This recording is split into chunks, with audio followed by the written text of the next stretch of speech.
Welcome to One Web One Podcast. Halo semuanya, selamat datang di podcast Was. Oke, di episode kali ini kita akan ngobrol seru nih seputar dunia perkuliahan.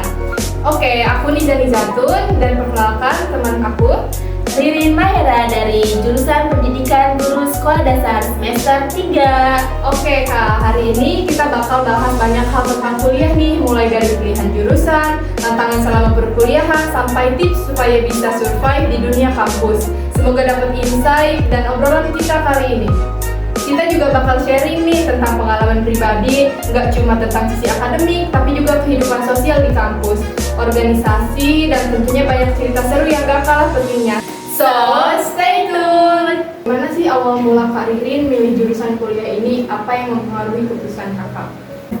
Nah, awal mula saya memilih jurusan Pendidikan Guru Sekolah Dasar ini, pertama saya tidak menginginkan jurusan ini. Kenapa? Karena saya menginginkan jurusan saya yaitu seperti manajemen pertama, terus kayak keperawatan dan kedokteran.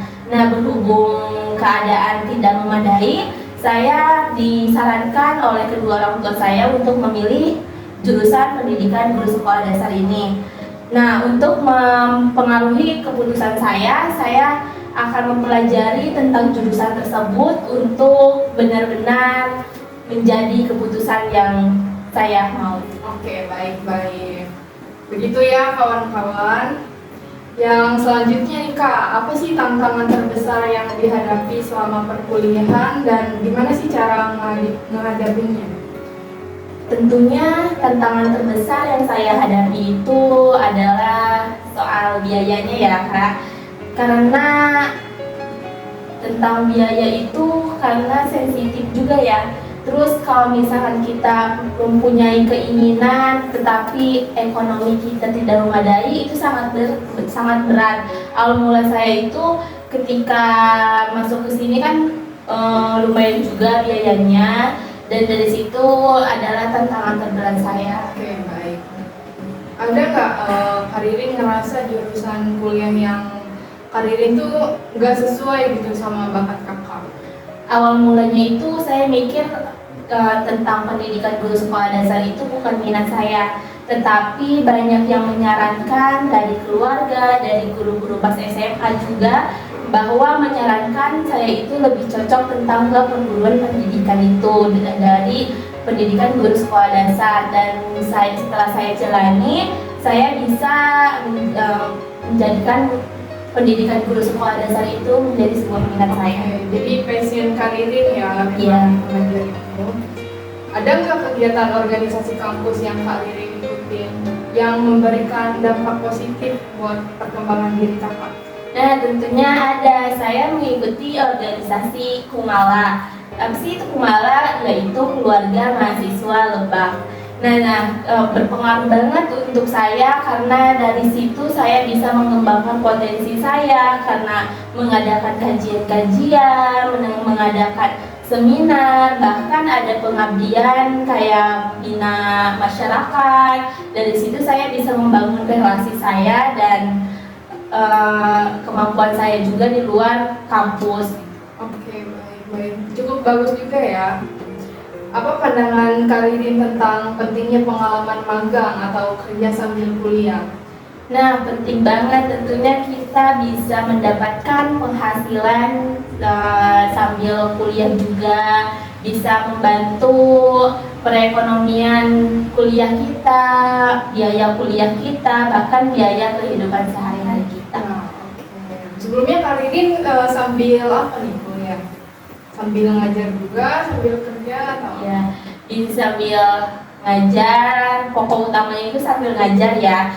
Tapi saya juga mempunyai bisnis sampingan juga, kayak seperti bisnis pedagang. Terus seperti kayak saya ikut survei tentang, nah apalagi kayak tentang pilkada sekarang nih, tentang pemilihan pemilu, kayak saya mengikuti survei tersebut gitu.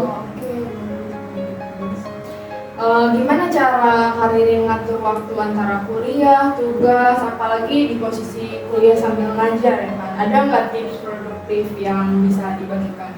tentunya berat banget ya kuliah sambil kerja gitu, karena kita dari situ harus memanage waktu, kayak benar-benar kita harus memposisikan mana kewajiban kita, mana pekerjaan kita, bahkan tentang tugas-tugas kita. Tipsnya itu, tips produktifnya yaitu manage waktu. Oke, keren.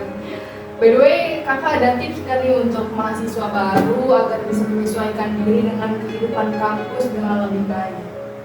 Tentunya tadi yang saya sudah bilang ya, tentang memanage waktu. Kalau misalkan kita tidak bisa memanage waktu dengan baik, semuanya akan berantakan, tentang dari pekerjaan luar ataupun kampus. Dan bahkan kalau misalkan kita ada tugas nih, kita sebisanya harus langsung mengerjakan tugas tersebut biar tidak menumpuk. Jadi harus bisa menyesuaikan waktu dengan pekerjaan sampingan lainnya. Oke, good. Apa yang kakak harapkan dari kampus atau dosen untuk meningkatkan pengalaman belajar mahasiswa? Ada nggak sih kayak harapan kakak gitu buat mahasiswa atau dosen? Harapannya itu tentunya lebih ke arah dapat beasiswa juga ya buat mahasiswa-mahasiswa yang ingin melanjutkan ke perguruan tinggi. Dan untuk dosen-dosennya itu lebih mengajar ke mahasiswanya itu lebih efektif. Dan kan banyak nih masih ada beberapa dosen yang kurang kayak masuk ya, setiap mata kuliahnya cuma ngasih tugas. Dan saya harapkan dosen-dosen tersebut yang mempunyai kesibukan bisa memanage waktu buat mengajar mahasiswa secara langsung, tidak online saja. Oke, so itu harapan kakak ya untuk kita dan untuk dosen. Oke, hari ini pernah nggak ngerasa kewalahan sama tugas atau ujian? Terus gimana cara kakak tetap menjaga rasa semangat hari ini? Kayak ngerasa kewalahan nggak? Kewalahan banget sama tugas, apalagi pas semester awal-awal ya kan kita juga kaget ya, kayak disuruh bikin makalah yang apalagi tentunya kita belum punya pengalaman tersebut. Terus kayak gimana sih ini cara mengatasinya? Tentunya kita cara mengatasinya dengan penuh semangat dan ingat sama tujuan kita ke kuliah ini apa, dan biar tugas-tugas kita itu bisa terpenuhi dengan baik. Apalagi sangat beda sekali ya dengan masa SMA. Iya. Oke, harapan setelah lulus nih kak, kayak rencana atau cita-cita yang ingin diwujudkan di masa depan. Harapan setelah lulus pastinya juga semua mahasiswa ingin mendapatkan pekerjaan yang layak dan sesuai dengan jurusan yang kita harapkan. Dan setelah itu kita juga ingin mentransfer ilmu kita dengan baik kepada murid-murid, tentunya seperti saya yang mengambil jurusan pendidikan guru sekolah dasar itu. Jadi kita sebisa mungkin harus bisa mentransfer ilmu kepada murid-murid kita, biar ilmu kita juga bermanfaat ke semua orang. Oke, baik. Oke, terakhir nih kak, apa sih bedanya pertemanan selama masa sekolah dengan di lingkungan kampus ini?